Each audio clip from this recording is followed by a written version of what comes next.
You're listening to an Airwave Media Podcast. This episode is brought to you by Essentia.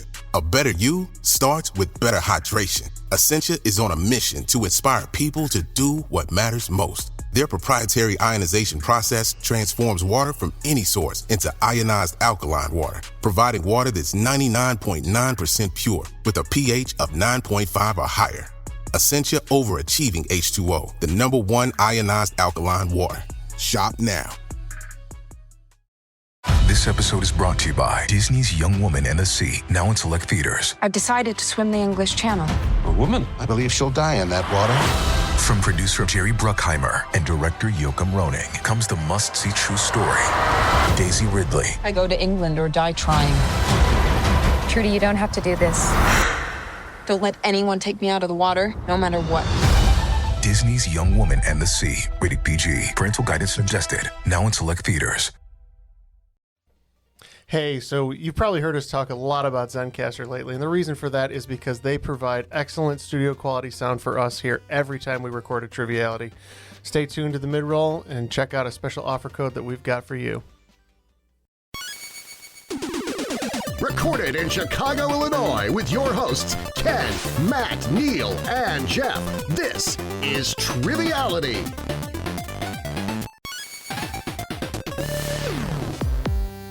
Hello and welcome to Triviality, the game where a lack of seriousness meets a little bit of knowledge. My name is Neal, here with a full studio full of men. Ken, Jeff, and Matt. It's not uncommon since it's the four of us always. It is. It's like the Thunder Down Under, but for podcasting. I am wearing the chaps. Yeah. What do they wear? Thunder Down Under, I like believe, cowboys. wears like denim chaps or... Okay, yeah. Yeah, the Chippendales, I believe, are like dress pants. Right. Or like Oh, I know what you're talking about now. They have those boards in Vegas. Don't pretend that you didn't know. Now I know. I believe Jeff wrote an article about the conspiracy that he believed that not all of the Thunder Down Under men are actually Australian. They're probably just models from other countries, but they don't say it. How dare they? We wanted a unique... Yeah, I would think Australian had enough male models for that. I would think so. Australia, Brazil, all the good-looking people. Very South attractive. Africa? South Africa as well. Very good listeners. We were number 3 in games and sports in Australia. So Were we thank really? you. Yeah. Oh, Thanks to our Australian listeners. It's all that footy talk. Yeah, that's true. So footy, Australian rules football. We know how to pander. What are the other SEO words that we need? Collingwood Magpies. Kangaroo. Kangaroo, yeah. Yeah. Hello. Knifey spoony. Hello to all our Australian listeners. Well, today we have a very special episode. We're super excited. We've had a couple of listeners that have been so loyal to us for a long time, and we've been excited to send them posters and other stickers and perks. I think there's a box that is still en route through the USPS, which takes forever to get there. But today's a special South African episode. 2 of our listeners are from Cape Town, South Africa, Rules Guy Impersonators on Patreon, which we appreciate. And we talked before we started recording that the South African pronunciation of their name is much different than what the anglicized version is. So I'm going to give it a go. So please forgive me, anyone else who is in South Africa. But I'm going to try and pronounce this correctly. Our first host is Gerhard Theron. And also joining him is Emma Engers. Thank you for joining the show. Hey, how was that? That was an effort. pretty Okay. Pretty cool. Okay. Well, thank you for joining us. Tell us a little bit about yourselves, how you found the show, all that good stuff. Yeah, we found your show during lockdown. We both really enjoy quizzing and used to do a lot of pub trivia before the pandemic started.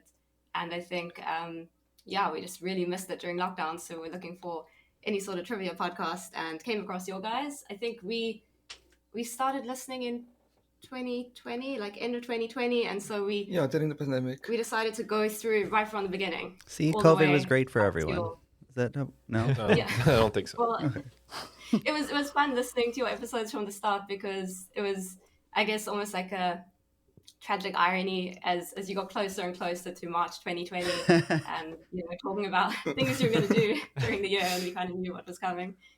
But yeah, it was just, it really helped us having that to listen to during lockdown.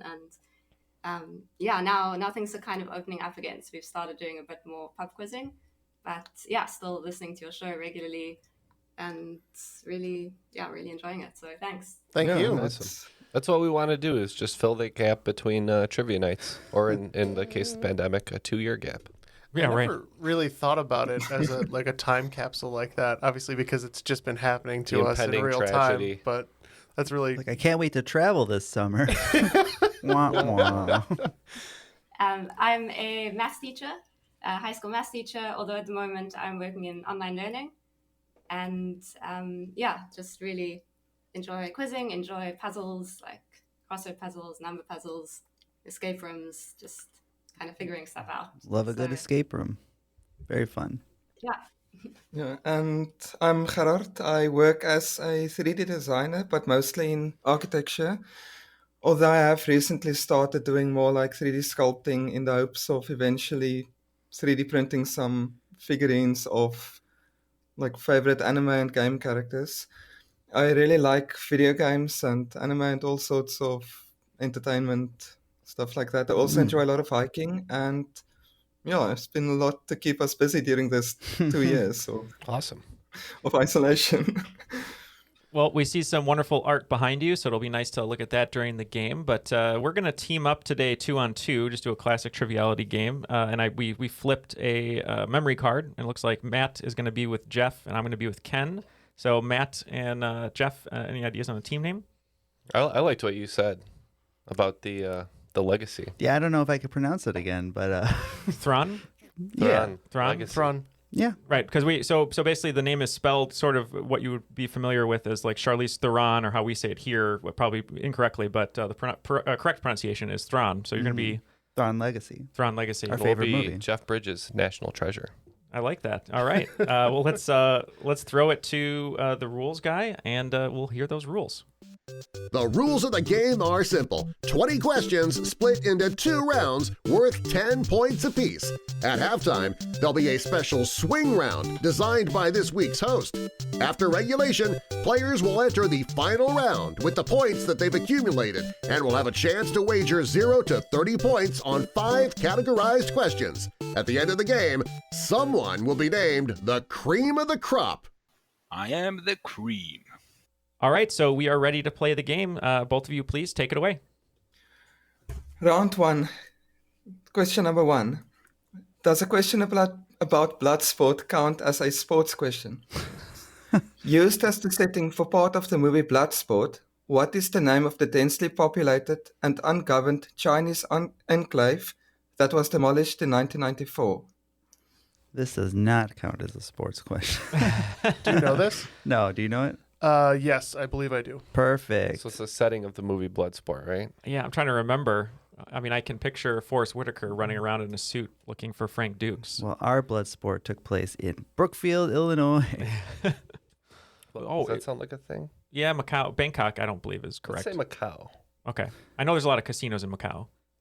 Bangkok. That's all I know about is in Macau. Thailand, so I'm way off. You were not close there. All right, Macau's fine. We'll say Macau. My only instinct on this, Matt, when we locked in, was that they said it was demolished. I remember there was a hyper-populated building structure known as Kowloon Walled City.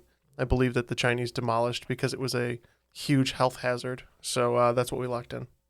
And Kowloon Walled City is correct. Wow, Jeff. That's very specifically correct. Yeah, very specific. Are you Yeah, both we would have Sorry, all people in Macau.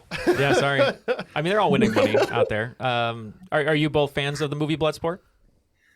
I've seen it many, many years ago. I haven't watched it in recent years. Holds up. But I am... I'm not, no. I was going to say, Emma was shaking her head very, very hard. What was that movie that we watched with Jean-Claude Van Damme in New Orleans? Oh, Hard Target? Hard Target. That was a good one. That's very over the top, yeah. He punches a snake in the face. Yeah. All right, let's get question 2. Okay, round 1, question 2. This is definitely breaking COVID regulations. The record for highest attended free music concert is a close tie between 2 artists.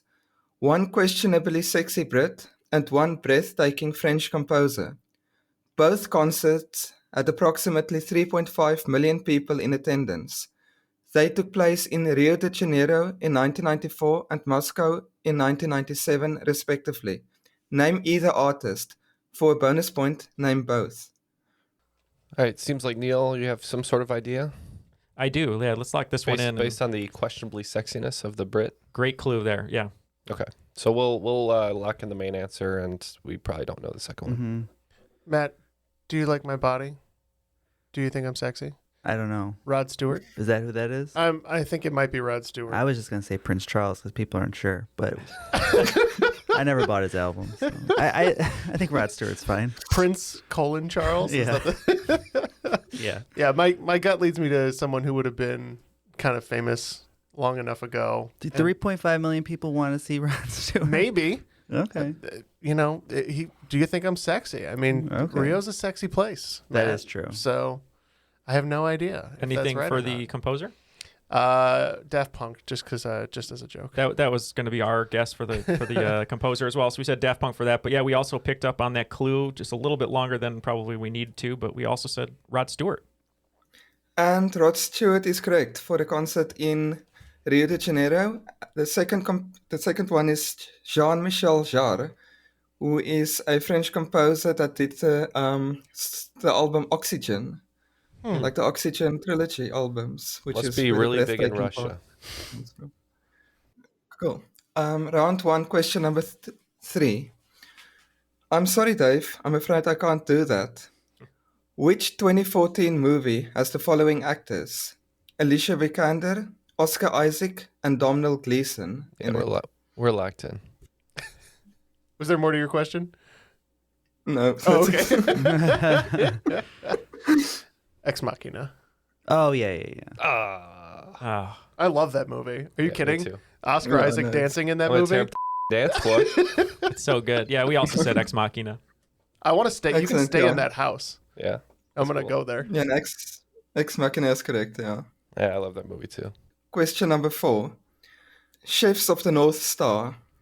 Which capital city has the most Michelin star restaurants in the world? At the time of recording, it has a total of 212. Well, yeah, I'm divided between trying to follow my heart and follow the clue. And actually, I have kind of a convoluted answer, but I think it's kind of I'm getting somewhere with it. All right, let's go with it. All right. I would think, without a clue, my first I would have instinct would guessed be Paris. Paris. Yeah, they're known for their. And Michelin is a French company. Yeah. So without a doubt, that would have been my gut. But north, I mean, Paris is kind of north, I guess. It is, yeah. When he says, I mean, the furthest north capital city, as you mentioned, actually is Reykjavik. Mm-hmm. I don't think there's 200. There was no way there's 200 Michelin star restaurants there. I don't think the city would support that. Maybe Toronto.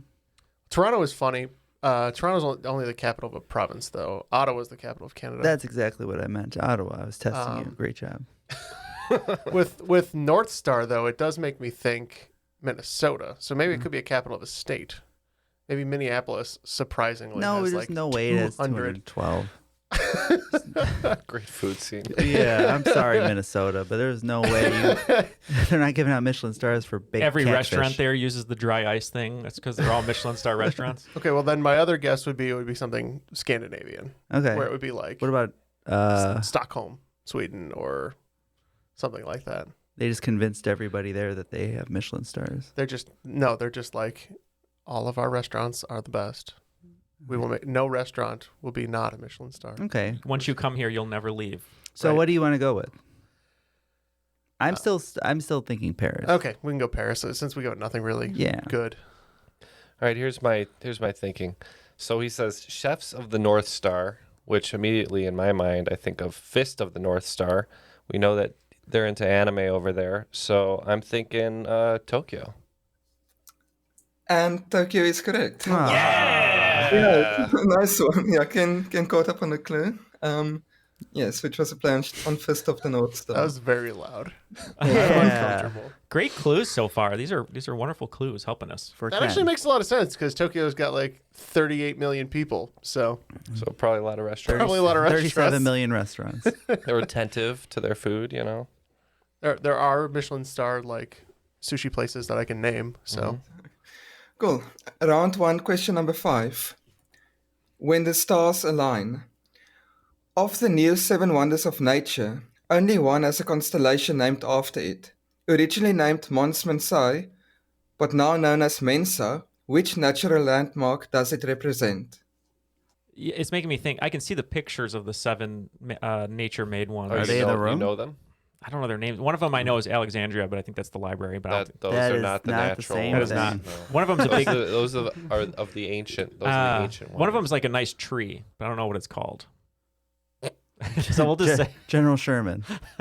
My favorite Joshua tree, but oh you too. yeah, I can't believe he was named after a tree. Tree Rollins. Um, He used to play for the Clippers. I know. I've seen the pictures. I just don't know what they're called. I don't know. Mount Everest? Sure. So I don't know any of the wonders of the natural world, but Other what than about Jeff, Ken, Neal, and Matt. Oh, jeez. Yeah, it's a wonder word. I mean, Very probably natural the smelling Grand in here. Canyon's one, right? I was thinking like the Grand Canyon might be one, but Victoria also Falls. I was trying to think of what kind of constellation might. Like, can you think of any constellations of like natural things that aren't like? If I it's should've thought not about that. Orion's belt, Because you have like Orion, but that's just a dude. Orion's wristwatch. Yeah, I don't know. Orion's iPhone. Yeah, scary case. His iPhone pocket bulge. Let's move on from Orion. He's had a rough week. Maybe the Big Dipper, Little Dipper. I mean, is there Ursa something that Major, looks Ursa like? Minor. Is there something that looks like a big spoon somewhere in nature? that Yes. people are like, That's- ah. Oh, It's Jeff. He's the big spoon. Thank you. Maybe it's a waterfall. There's probably a constellation named after a Probably. I waterfall. can't think of one, but What about the Victoria Falls? we can guess Victoria Falls. Yeah. Or Niagara Falls or Victoria Falls. Yeah, that's a big one. That's our guess. And we said Mount Everest, unfortunately. So you did say this is a South Africa themed episode. It's Mhm. actually a South African landmark. It's Table Mountain. Oh. Oh. I was right on the mountain. It was a mountain. You were right. No, I got that Yeah, far. it's one of the new 7 wonders. Oh, and I forgot to mention that this was a listener submitted question that we did for question 5, which was actually a question that Emma's dad suggested. Oh, Thanks, Well, Emma's thank dad. I read about, yeah. So after 5, how many points did you have over at We have 30. Theron Legacy? And we Oh, also have 30-30. 30-30. So we it's a started tie. strong, but have fallen off. Now, I saw Emma shook her head when we asked if she enjoyed Bloodsport. So Emma, I believe, is going to be taking over the next 5 questions. And I don't know if that means you're going to make them really hard for us, but we're excited. I think we've gotten a few of the hard questions out of the way. Hey. All right. Also, in general, Gerhard's the movie buff of the two of us. So any movie questions in here, he most likely came up with. Yeah. Yes. All right. So question 6, the category is "Oh my good." What is the state vegetable of Oklahoma? It became the state vegetable in 2007, causing quite a bit of controversy. I wonder what gourd would people be angry about? What's a rage-inducing gourd? I would just go with this. I hate squash. That was my guess as well, Was it- because I think it would start a controversy. All right, we're elected. Was it the food of the state or Vegetable. the vegetable? Pumpkin. People get all up in a tizzy about their pumpkins. It's probably the best gourd there is. Right? Yeah. Yeah, squashes suck. Yeah. I'm just saying it now. This is what the song "Gonna Be Starting Something's" about, probably. Pumpkins? No, the official state vegetable of Oklahoma. I'm Oh. a vegetable. I'm a vegetable. Oh, jeez. I think we are going to lock in with pumpkin. We said pumpkin as well. So it's actually even more controversial than pumpkin. It's the watermelon. How Whoa. dare they? It has seed. Ooh. That's a And fruit. I think Pumpkins have seeds. Yeah. They're all fruits. I did read up about this, and I think the governor wanted to make watermelon the state fruit, but there already was a state fruit. I think it's a strawberry, so he pushed to have it the state vegetable instead. You know what? I have heard this, and it Oh, didn't. are you Oklahoma. kidding me? They went with an aggregate fruit as their state fruit? Mm-hmm. That's what happens when you're in power and you have vegetable. It's also the state he's animal. wild is with the power. watermelon. He's wild with power. All right, so let's get 7. All right, question 7. Your category is Samoa or less. What was unusual about the 30th of December 2011 in Samoa? So we're right near the new year. Yeah. So I think they probably maybe lost a day because they like moved to the time zones or something like that. Something Oh. weird like that. So let's just say that. I like that. Yeah. We said it didn't exist for similar reasons. You guys are both spot on. Well done. Yay. So they went to bed on the 29th of December and woke up on the 31st. And you're right, it was because they wanted to be in the same time zone as New Zealand. Wow. So They were it's like jealous of yeah, that right. time zone. It's like a Twilight Zone episode. Just lost a whole day. I wonder if everyone woke up and I they're feel like, like that what all the happened? time. Yeah. It's a good. It probably felt really refreshed. That's true. They had 24 hours of sleep. Yeah. Okay, question 8. How dare you? Which famous author was a taste tester for Cadbury's chocolate when he was a schoolboy? You know? Yeah. That one with the thing. With the thing. John Oberweis. I guess we could go with that. Okay. Okay. So Cadbury, based in England, yes. right? So I'm trying to think of what would be funny if they were like a taste tester as a young child. Oh, what if it's who wrote James and the Giant Peach? Yeah, the same person who wrote Willy Wonka. Roald Dahl. Roald Dahl. Yeah. Yeah, that's my thought. Yeah, that's a good one. Let's do that. That's a great guess. We just couldn't get dairy out of our heads, and we said Stephen King because of it and stuff. So. That's funny. Not Stephen King. Jeff and Matt are correct. That was It great. Roald That was a Dahl. great answer. Excellent job. If it wasn't that, I was like, I hope it's something funny like George Orwell, like for Animal Farm. Yeah. Eating the Cadbury cream eggs was very dystopian. Cadbury inspired 1984. That'd be great. Question 9. Everything's falling into space.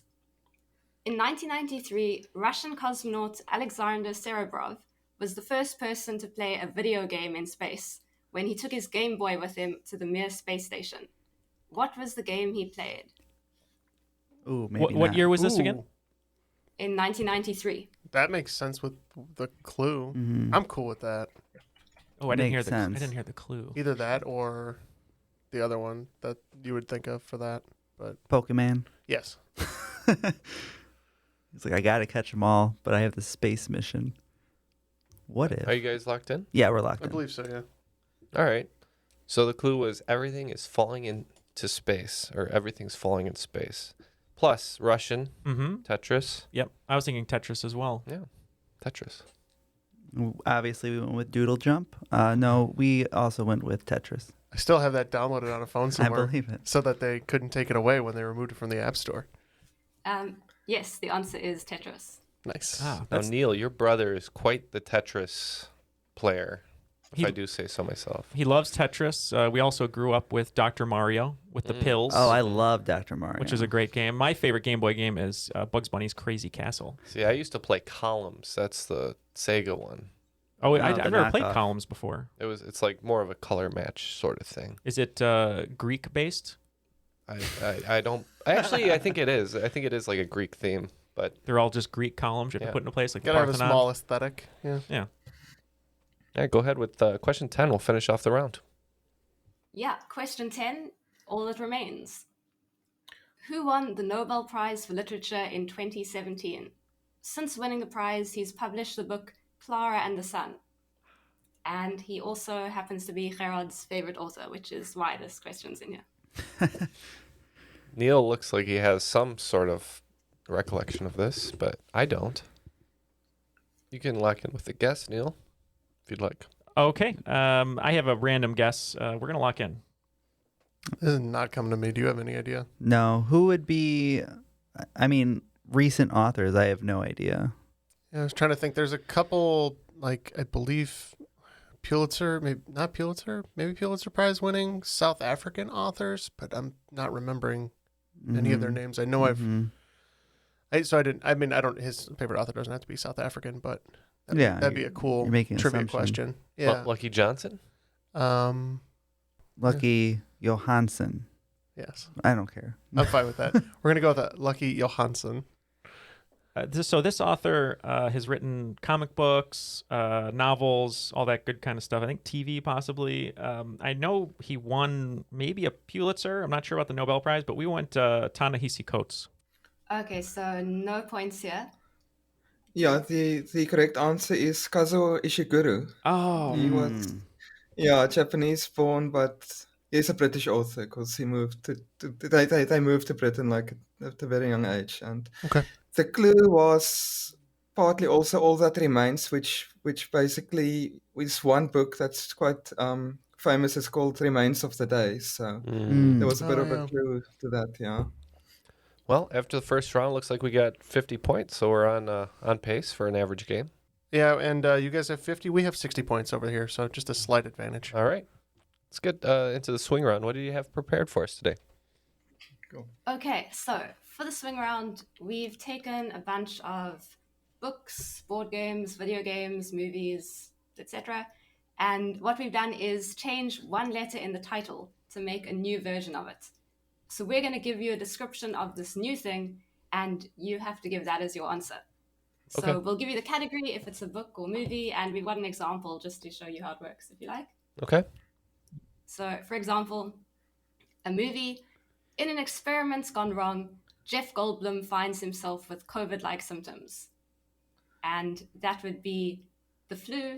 So it's the fly, and we've changed the Y to a U to make the flu. Yep. Clever. Okay, that makes sense. Number 1. A theme resort is opened with tragic results when scientists use DNA to create long extinct pigs. And this is a book or a movie. Number 2. Don't piss off this superhero or he'll destroy you with his dazzling good looks. In the category comic book superhero. Third one. Adam Driver and his wife struggle to come to terms with an irreparable form of Victorian transport. A movie. Number 4. As part of an elite team of scientists, you must race to save the world from the spreading of a certain type of bad joke. Board game. Number 5. Missionaries to Africa attempt to get natives to worship an item of footwear. Musical. Okay, number 6. In this open world game, you play as a low-life character rising up in the ranks by stealing corporate identities. That's a video game. Then number 7, a girl discovers that she is musically gifted while helping to support her deaf family. She is. That's a movie. Then 8, when a group of schoolboys is stranded on an island, they fight over who will get the last portion of chips. That's a book. 9, a captain reminisces about the giant webbed-footed creature that got away. That's a book. And 10, in this card-based deck-building game, players win by amassing the most victory points and getting rid of all the annoying small yellow creatures in blue dungarees. And that's a board game. Now that we have the questions, we will consider these great new combinations, and we'll be right back. Sergeant and Mr. Smith, you're gonna love this house. Bunk beds in a closet? There's no field manual for finding the right home. But when you do, USAA Homeowners Insurance can help protect it the right way. Restrictions apply. Want to be more active this summer? Sierra helps you save on everything from swimsuits to stand-up paddleboards, tennis rackets to fishing tackle. And if that doesn't float your boat, we also have pool floats. Sierra, let's get moving. To your local store, like now. Go! Today's episode is partially sponsored by Zencaster, and we couldn't be happier about that. We love the product. We use it on virtually every episode that we do to get our guests to come in clearly. They have a great program that filters the audio, makes it easy to edit, and stores it online for us, too. Yeah, it's a huge help that all of our recordings are backed up on a cloud-based backup system that Zencaster runs. And that way we just know that none of our episodes or none of our audio from our contestants are going to be lost like it was one time, which is still embarrassing and you'll never hear it. Yeah, we can't control the Midwest weather. When the tornadoes hit, sometimes we lose power. It happens. Not only that, Zencaster is super simple to use for our guests and for ourselves. You do it right in the browser. There's almost no learning curve. Saves us a bunch of time and hassle. Thank you, Zencaster. And let's get those swing round answers. We are back. Let's get the questions one more time, and we'll give our funny combinations. Okay, cool. Number 1. A theme resort is opened with tragic results when scientists use DNA to recreate long extinct pigs. A book or a movie? We went with Jurassic Pork. Yeah, that was the reason that the guy was actually on the toilet. We said Jurassic Pork. Yeah, and Jurassic Pork is correct. Well done. Question 2. Don't piss off this superhero, or he'll destroy you with his dazzling good looks. In comics superhero. We went with the Incredible Hunk. We also thought this was an incredible hunk. And Incredible Hunk is also correct. Question number 3. Adam Driver and his wife struggle to come to terms with an irreparable form of Victorian transport. Movie. We said this was the original title for Bridgerton, The Carriage Story. Yeah, we said, why? Why wouldn't you fix the spokes? Carriage Story. And Carriage Story is correct. This was one of the ones we were most proud of. These are all wonderful. I could have ridden on hundreds of carriages. Punches the wall. You ever see the clip of them doing the like goofy voice over it? Oh no! I got to show you that. It's word for word that scene, but it's like Disney voice actors doing that. I've seen them do like the Pixar versions of them arguing and crying, which is really funny. We also need to Google that now. Afterwards. Question 4. As part of an elite team of scientists, you must race to save the world from the spreading of a certain type of bad joke. Board game. Some might describe our show as this pandemic. Yes, we also said pandemic. And pandemic is correct. Number 5. Missionaries to Africa attempt to get natives to worship an item of footwear. Musical. We went with Boot of Mormon. Yeah, thing Red was always trying to shove up someone's ass. We said the Boot of Mormon. And Boot of Mormon is correct. All right. Okay. Number 6. In this open world game, you play as a low-life character rising up in the ranks by stealing corporate identities. It's a video game. We went with Brand Theft Auto. Oh, that's much better. Yeah, we went with Assassin's Creed. Not bad. Yeah, that's not bad. But it is Brand Theft Auto. And question 7, I think this was a tough one. A girl discovers that she is musically gifted while helping to support her deaf family. She is. Yeah. And that's a movie. We didn't feel good about this one. This is the only one that we went without an answer, so we got nothing. An Apple TV award-winning movie it is. Yoda. Oh. Yes. Yoda it is. Well done. I was thinking that She Is, the way it was written, was a clue, but I just didn't even go that route. Yeah, that's great. All right, number 8.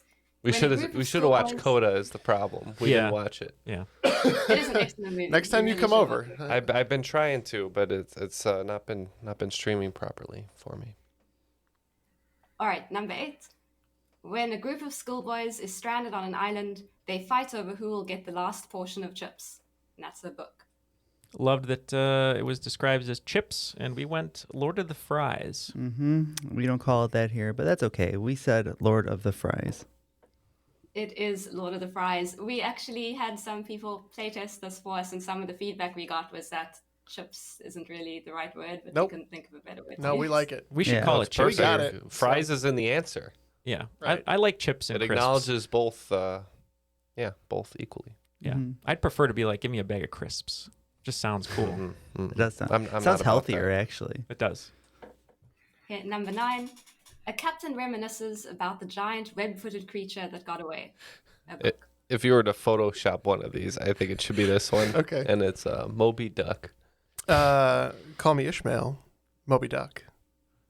Yes, Moby Duck. Well, awesome. You should put Howard the Duck as the duck for that one. And Moby as... Yeah, we should actually Photoshop something like that. I kind of wanted to see a Carriage Story with like Adam Driver like punching the side of the carriage.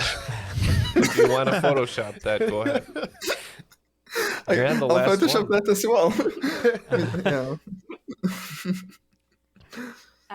And the last one, in this card-based deck-building game, players win by amassing the most victory points and getting rid of all the annoying small yellow creatures in blue dungarees. A board game. Yeah, we went with No Minion. We also hope for a world of no minion. I'm tired of them. It is No Minion. And Neal and Ken, it was really entertaining for us listening to the two of you trying to work out how to spell Dominion. Yeah. For about 5 minutes.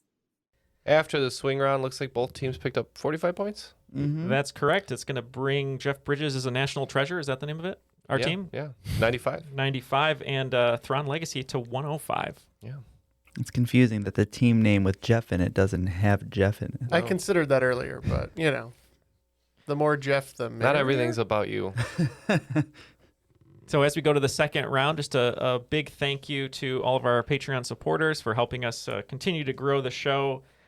We just passed, at the time of this recording, which is at the end of May, we just passed 458 patrons. So we passed our 450 mark on our way to 500. So thank you to everyone who is signing up to be a patron and getting all those extra bonus audio episodes, as well as some of the perks. As we mentioned, we sent a box to South Africa. It's on its way. It'll probably get there pretty soon, but you can join all of our patrons who help us get the show going, and Gerhard and Emma to support the show. And Jeff, anything else you'd like to say about Patreon since it's our 5th year anniversary here? Thank you. You did it. Mm-hmm. Thank you. You covered everything that is a perk except for the one that keeps supporting our show. So thank you. Awesome. Well, yes, thank you. Go to patreon.com/Triviality Podcast and join in on the fun. All right, let's get round 2 underway. Round 2, question 1. Your category is Let It All Out. Which band's name, as well as their first album, was inspired by the writings of Arthur Janov, the creator of Primal Therapy, a trauma-based psychotherapy that focuses on helping people connect with their deepest emotions and feelings to make sense of this mad world? Hint, it's not Primal Scream. We're elected. Probably a rock band. Yeah. Probably, I mean, it's hard because I don't even know like a decade to. Right. Like I don't think it's like Rage Against the Machine. Oh, it's got Rage in it. It was Rage Against the Machine's first album was called Rage Against the Machine. You want to just say that because it's got anger in it? Sure, we're gonna go Rage Against the Machine. I don't think the same, like a self-titled album was necessarily in the question. She said the name of the band and the first album were based on the same concept. We went with Tears for Fears, and I believe their first album was The Hurting, and they have a new album out. It's pretty good. If it hasn't been said before. Tears for Fears. And yeah, Gerhard's been listening to the album on repeat for the last however long it's been out. Yeah, it's pretty good. Well, we love Sean. And there was a lot of good clues in there. Let It All Out and also Mad World. Let it all. Yeah, I'm glad I was like, when she said Mad World, I was like, oh, that gave it away, but you missed it. So Yeah, it clicked right when I was thinking of Let It All Out, and made me think also of Sean and Gus on Psych doing their talent show. I don't know how I Her missed performance. Yeah. Oh yeah, they do feature quite a bit in Psych. Yeah, they love Tears for Fears. So do I. I might see them in a couple weeks. All right. Round 2, question 2. Everest. Mount Everest is famously the highest mountain on Earth above sea level. Perhaps not quite as famous, K2 is the second highest mountain. It lies on the border of which 2 Asian countries? I like those answers. I don't know if these 2 countries share a border, but let's go with it. I think it's close to that. I think it's at least in the region. It is. So. I think you're in the right ballpark. All right. It's by the Eurasia border, right? So it's still in the Himalayas. Okay. It's in that chain. So Everest is on the border between Nepal and India. Mm-hmm. But I think K2 is on the border with Pakistan. But I don't know if it's Pakistan and India or Pakistan and China. I think Pakistan and India. I would go with. Okay, we're gonna guess Pakistan and India. Well, Ken wrote down a couple places, and I just agreed because I don't really know. But we actually said Nepal and India, so maybe we were thinking of Everest, but those are our answers. So you're all very much in the right area, but it's actually Pakistan and China. 50-50 there. I knew it was mostly in Pakistan, but Okay, question 3. Not another food question. Italy is home to the oldest university in continuous operation in the world. Give the name of the university, which is also the name of the city it's in. I think that is a type of food, I think, right? Yeah, you selected a food term. Yeah, and that's, I believe, an Italian area. Okay. I'm good with it. Okay, we'll lock in. now that I rehear them talking about that, my original thought of the University of Bologna actually makes more sense. Mm-hmm. Joking about it not being another food question. Yeah. Do you want to go with that? See if this question's full of bologna. Yes. Okay. That's what we're going to go with. That is a great guess. I didn't not even think of that. Yeah, we were thinking of Florentine. Florentine, I believe, is some sort of food item. So we just said Florentine University. So both foodish, but the answer is bologna. All right. Yeah, I often have eggs Florentine.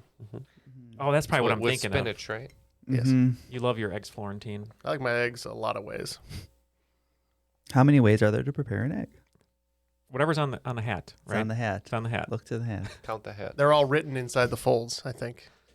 It's like a cheat sheet. Okay, question 4. A music question to sink your teeth into. Written by Jim Steinman while he was working on a musical of Nosferatu. What was the original name of Bonnie Tyler's Total Eclipse of the Heart?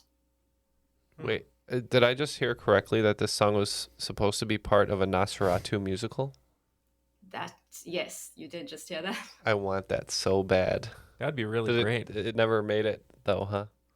Don't think so. Actually, I want that puppet musical from Forgetting Sarah Marshall. That would be great. anything. Yeah. That's a good guess. I was just this has nothing to do with vampires though. But I was just thinking because they say it all the time in the song. But yeah. Oh well, that's fine. Well, we'll go with yours because this is just a shot in the dark. All right, well, which is also a good song. We know of a couple lyrics from the song and one that's repeated a ton. So we're just gonna lock in with it as a guess. Once upon a time, I was falling in love, Mhm. but now I'm only falling apart. Nothing Yeah. I can say. A total eclipse of the moon? That sounds like more like a werewolf thing. Total Eclipse of the Moon. Yes. And they changed the lyrics because they were making the vampire musical.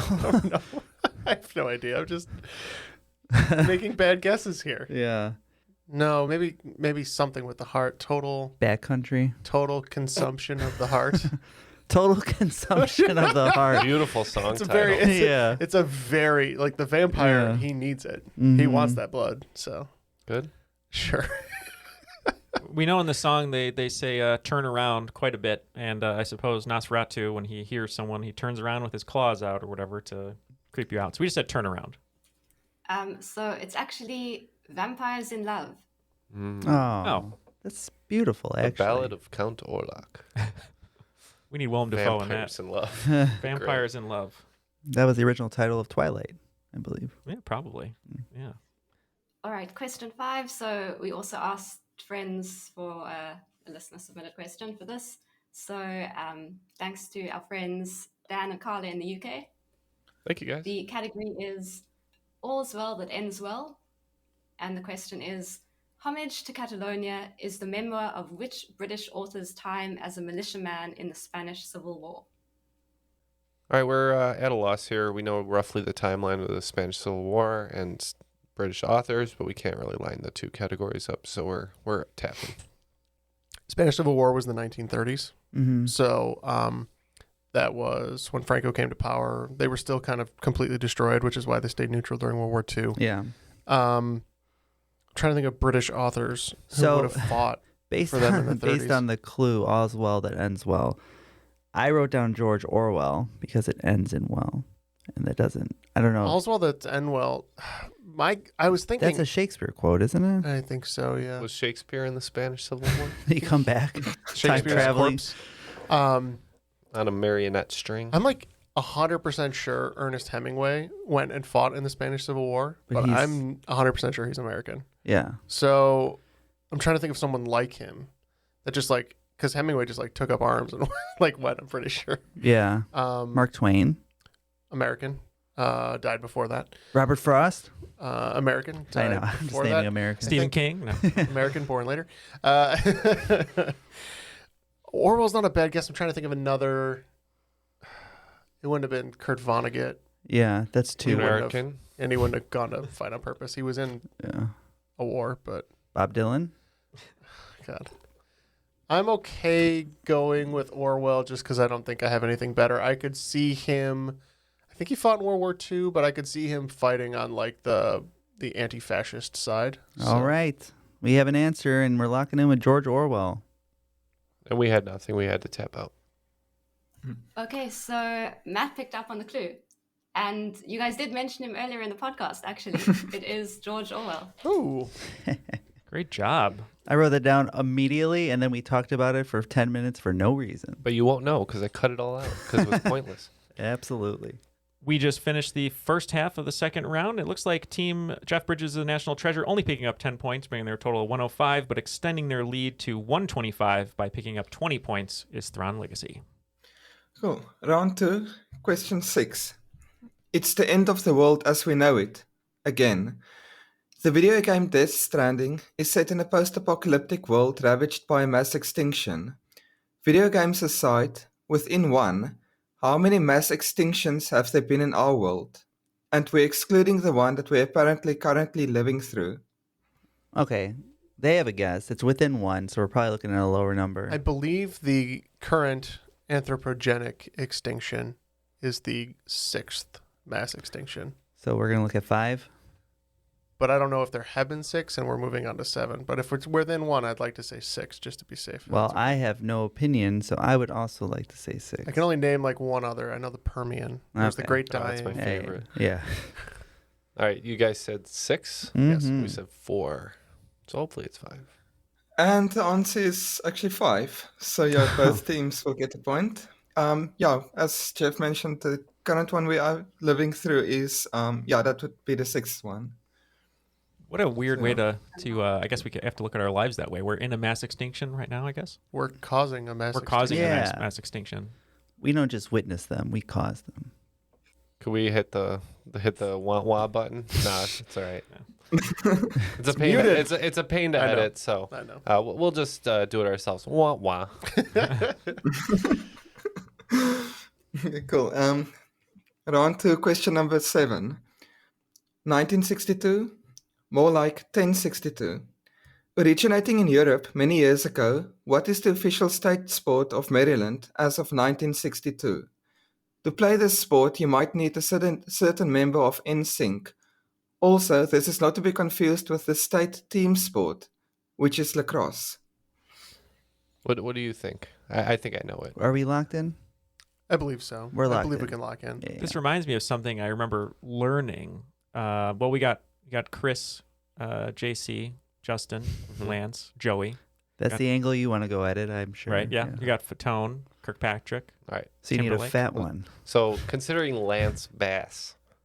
So is it bass fishing? It's big mouth Billy Bass fishing. I want to say it's jousting. Oh, that's because he says 1062. Yes, you are correct. Jousting. Yeah. That is jousting Timberlake. Yeah. Right. So maybe that should be our bet. We'd have to joust each other. I like that. Actually, we should. What can we joust with so we don't hurt each noodles? other? Vuvuzelas. Why can't we get like those big fake cotton swab things like they had in American Gladiators? Here's what we're going to do. It's not a South African delicacy, but I think we should joust at full speed with baguettes. Just get run through. All right, so the losing team will joust full speed with baguettes. Are these like weak old baguettes? Because you'll get run straight through with that thing. We have to hit each other in the mouth with a fresh baguette. All right, what did you guys have? We just said jousting. I wasn't even thinking about Lance Bass. I was just like, oh, Justin jousting. Sure. Wow. I mean, I knew it cold, so I didn't think about it too hard, but... Excellent. Yeah, everyone picked up on the clues. They have the perfect flag for than others. Like suspending from jousting. A lance, too. Oh, lance, duh. Yeah. And when we do the baguette joust, we'll have to ride those like ostrich things from the game joust. I wanted to do the Monty Python thing where someone claps in the background and I kind of like skip along. All right, we could do that. Yeah. You'll be doing that because you're going to lose. All right, what's the next question? Shots fired. Cool. Round 2, question number 8. Does this ring a bell? Making his directorial debut with Fritz the Cat in 1972, the first animated feature film to receive an X rating, Ralph Bakshi became known for his adult-oriented animated films. In 1978, he released a film based on a famous novel, the first in what he hoped would be a series of films. Unfortunately, the rest of the planned films were not greenlit, so the movie was left hanging without a proper conclusion. What is the name of the famous book series that this film was based on? Decades later, a live-action series of this book was successfully adapted to film. We're locked in. I'm trying to think of something Does that this might ring have a been... bell? No, I'm just trying to think of a... No, I'm saying the title. Nice. So I'm guessing that there's some kind of bell involved, but not like Beauty and the Beast bell. Could have been adapted. It would have been public domain, but Yeah, but it's not a series. Yeah. Yeah. What about so things that have been successfully adapted into series that would be from that era? My could first be, thought was like Chronicles of Narnia. Yeah, so that's what. Because isn't there? That's the Silver Chair. Is there one with a bell in it? In the title? Voyage of the Dawn Treader, Chronicles of Narnia. I don't know, but I don't think we're Magician's getting Nephew. anything closer. Okay. So. We're going to lock in with the Chronicles of Narnia. Thank you, Matt. Should have gone with his buddy. Does this ring a bell? Ugh. Lord of the Rings. Wow. Nice. And yeah, Lord of the Rings is correct. Well done. So- we originally intended to make the category name especially for Neal, but we thought that would be a dead giveaway. Being Lord of the Rings. But yeah, the ring is the clue. So what was Lord of the Rings. X-rated then? Fritz so the it Cat was, yeah, just like Oh, he yeah, wrote Fritz Fritz the the Cat? Fritz the Cat was his previous movie. Yeah. And then he did Oh. a Lord of the Rings. Okay. He did The Hobbit, right? Was that the one he did? That was a different animation Oh. team. Yeah. Okay. No, it was Yeah, so he literally made Lord Fritz- of the Rings, and it went through like the first 2 books ish, and then there was no finale. Oh. It was like hyper Yeah, speed. it basically ended at the Battle of Helm's Deep, if I remember correctly, the Mhm. animated film, and Yeah. it just never got picked up for a second movie. Okay, round to question number 9. This guy's not playing around. Last year, 2021, Sonny Molina broke the record for the longest distance walking barefoot over what? He walked a distance of just under 9 kilometers, or just over 29,000 feet, 5.6-ish miles. Let's go with it. Let's Okay. go with your idea. Okay. All right, we're locked in. This guy's not playing around. Is this something where he's walking over broken There's glass? no way somebody walked over broken glass for 5 miles. I know. John McClane did it. So my thought was, it's always like one of the things. It's like a trope that The walking parents on complain lava? about walking on Legos. They wake up and they step on Legos. Not playing around. You play with Legos. My And guess would play be well is Lego in Danish. I Yes. think that's a great answer. Wow. Great reasoning. We thought maybe there was a line from Die Hard where, they're all getting angry about McClane and, shooting them all up. And someone said, this guy's not playing around. So we said glass. Or maybe it was Carl in his car. It could have been Argyle. Yeah. And well done, Matt, for picking up on Yeah. on the clue. And yeah, it is Lego. That's masochistic. That sounds like a nightmare. Listen to Matt's clue reads because he's doing really great, and then you try to talk him out of stuff. Yeah, Matt's got a great trivia gut. I didn't talk about anything good. We know. What are you talking about? Have you ever, either of you ever walked over Legos like for an extended period of time? For how long is it extended? Yeah, period? not like extended, but accidentally stepped Not on some. intentionally. Yeah, not in the fun. past. I have somehow, despite owning over 100 Lego sets, have never stepped on a Lego. We should make that, That the bet, should have been but the bet. I don't want to walk over Legos Yeah. if we lose. I'd rather We'll joust. do the baguette. I'd rather that baguette sounds more joust. fun and visually interesting. I could put a whole bunch together that are flat if that helps. No, we're doing the baguettes. There's probably a surprising interest in a close-up of our feet on top of Legos. I will not take my shoes off for anyone. So. Fair enough. The baguette jousting, it is. Neal has a line, and that's it. All right, let's get the final question to see what we're going to go into the final round with. Cool. Round to question number 10. High and dry. A cut of meat is marinated for 24 hours before being hung on hooks to dry out for up to a week. It's then cut into pieces to eat and enjoy. This shouldn't be confused with jerky, which is cooked at a low temperature to slowly dehydrate the meat and cut into thinner slices, and arguably tastes nowhere near as good. What is the name of this much-loved South African snack? So, Neal, I don't know anything specifically South African, and this does not ring a bell. Is like something I'm familiar with. So, Yeah, I'm not too familiar with it either. I'll say a nice hard salami. Would you marinate then hang out to dry? I don't know. I'm just trying to think of different types of meat, and I got nothing because if it's not dehydrated, because that's what jerky is, right? So is this a moist meat? I don't want that. Moist meat? A tartare? It's not. No, I mean, it's aged.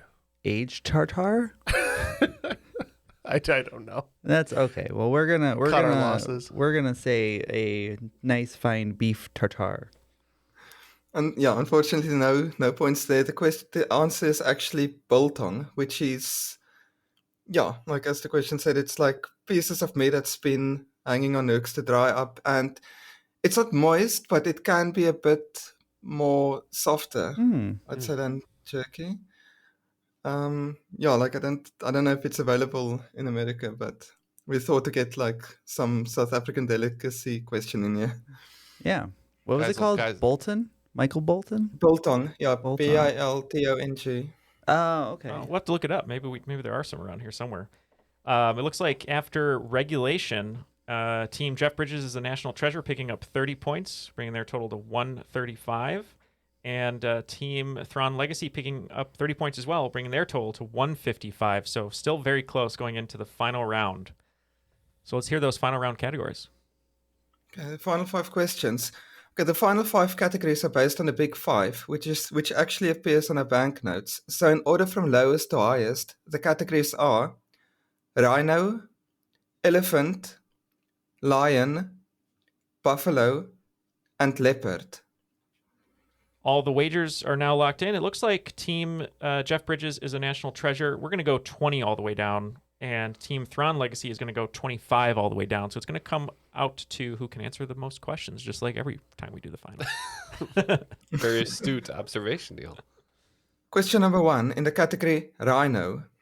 In the Teenage Mutant Ninja Turtles franchise, there's a pair of henchmen, one a warthog and the other a rhinoceros. Their names are both derived from genres of music. The former is a style of jazz, while the latter is a Jamaican music style, a successor to ska and a precursor to reggae. What are the names of these 2 villains? This question was written for me. Question number 2. Elephant. Portrayed by John Hurt in the eponymous David Lynch film, what is the real name of the Elephant Man? We'll accept either the name in the film or the real-life person is based on, as they differ slightly. Question number 3. Lion. Lion-O is the main character in what 1980s animated TV series featuring a group of cat-like humanoid aliens? That one was written for Matt. Question 4, buffalo. In the famous one-word sentence, buffalo, buffalo, buffalo, buffalo, buffalo, buffalo, buffalo, buffalo, what does the verb buffalo mean? And question 5, in leopard, I'll admit this one's a bit of a stretch.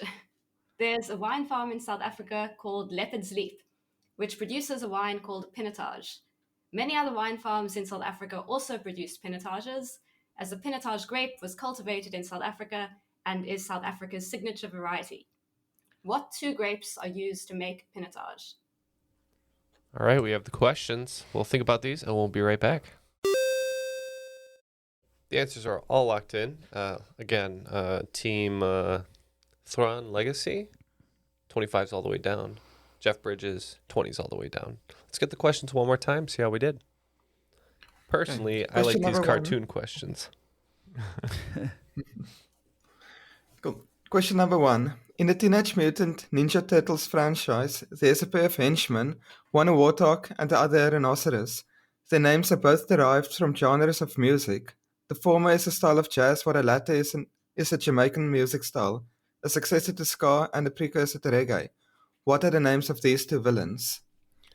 Yep, as I said, this question was written for me, and we said Bebop and Rocksteady, the Warthog and the Rhino, respectively, I believe. Pretty sure that's correct. Yep, we said Bebop and Rocksteady. That is correct. Yeah, it's Bebop and Rocksteady.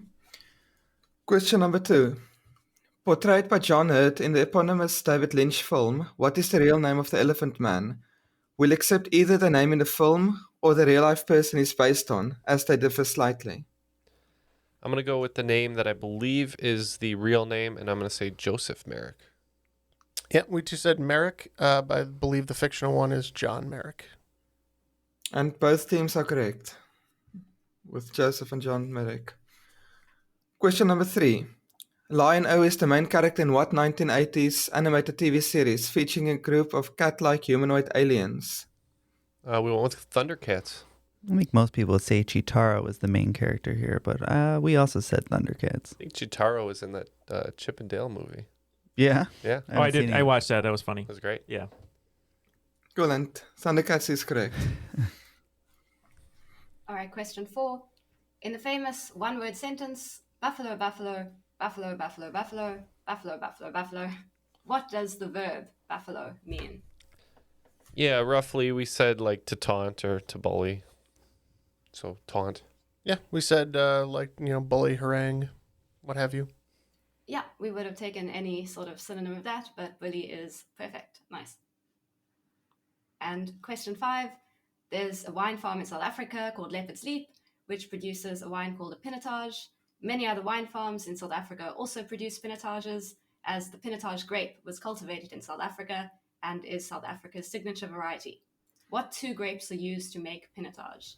Well, it's all down to this, it seems like. So we got a hit and they got a miss. A lot of this is based on the fact that I was working on a question to stump our hosts in a future game, possibly. And I believe it's like the most widely planted grape in South Africa. So we went with Pinot for Pinot Noir. And I don't know how to pronounce it, but I think it's... Hope it ends in Taj. Sinsalt? I think the Taj comes from Hermitage is what it's called in South Africa, but I believe it's Sinsalt or Sinsot. Well, we too said the Pinot, and then we named the only grape we know is a grape and said the Concord. I didn't think... Well, I hoped that a team would get this, but I didn't think either team would. But Neal, you're absolutely correct. Holy Neal. And Hermitage or Sinsal. That's only because I was researching a question for them, actually to give to Matt for his stream, because they go on the stream all the time. But I'm glad I We should researched that. definitely ask that on the stream, just by the way. Yeah, we would like some extra points on the stream in the future. I hope you guys like your bread, boys. Looks like the final scores are Thron Legacy picking up 75 points, which should be enough to win, bringing them to 230. But thanks to some South African research to give to Matt, we picked up an extra 5 points with the 100 total in the final round, bringing our total to 235, making us today's Sinsalt of the crop. The cream will rise to the top. Oh, yeah. I was like, I don't want to go too hard. Let's not go 30s all the way down. Yeah. Thwarted. I know. Well, you still would have... The betting, I think you... Whatever. Yeah. No, because then we would have had 250. You would have lost 30 points. Matt was really the star of this game, Matt, if I could compliment you today. Hey, I got a couple things right. Good for me. Your gut was very, very strong today. Very Dick Gutley today. Very Dick Gutley. Well, first of all, thank you so much for joining us today from South Africa, obviously, from the Cape Town area. But Gerhard and Emma, wonderful game, super clever, great swing round, all above the board. Thank you so much. Anything you'd like to say? Anyone you'd like to shout out again? The floor is yours. Yeah, like we're very happy to be on the podcast, and we really appreciate being here. Shout outs, I'd say, like we did do some playtesting, and we got like a lot of good feedback from the playtesters. And if I can give like a shout out to all of them by name, if that's fine. Yeah. Like, yeah, the playtesters were Bettina Mashail, Donald Adamek, Louis Anthony de Roxas, Keith Moser, and Mark is not Mantis on Discord. I don't know his surname. It's a playtesting Yeah, all-stars right there. Yeah. Some great feedback, which we incorporated, and yeah, it was super fun being on the show, and we definitely hope to be like attending or like host the quiz again in the future. For sure. At some stage. That would be great. Or even come up as host, as guests. Yeah. Pretty much the same from me. It was really fun. Thanks so much to the playtesters. It really helped a lot to sort of improve some of our questions, and we've really enjoyed this. So thanks. Yeah, lovely having you both.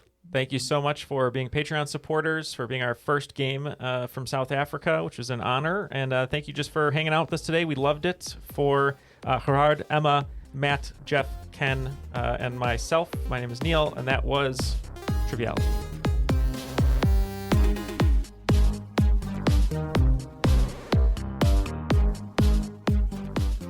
Let me open that one up real quick. And if you look at the filmography of the famous actor from Cheech and Chong, Cheech Marin, you get a cheat sheet. Why? Unnecessary. Question 4, please. This is a pundemic. It is a pundemic. Hey, for any of you out there who need a great platform on which to record your podcast, please use our offer code at zen.ai/triviality, a trivia game show pod. Trust me, we didn't pick that. But the offer is good for 30% off directly through Zencaster. So if you're looking for the same excellent, easy-to-use experience that we get with professional sound, please check out the link below. Yeah, the discount code's in the link. You can use copy and paste. That's zen.ai/triviality, a trivia game show pod. Links in the show notes.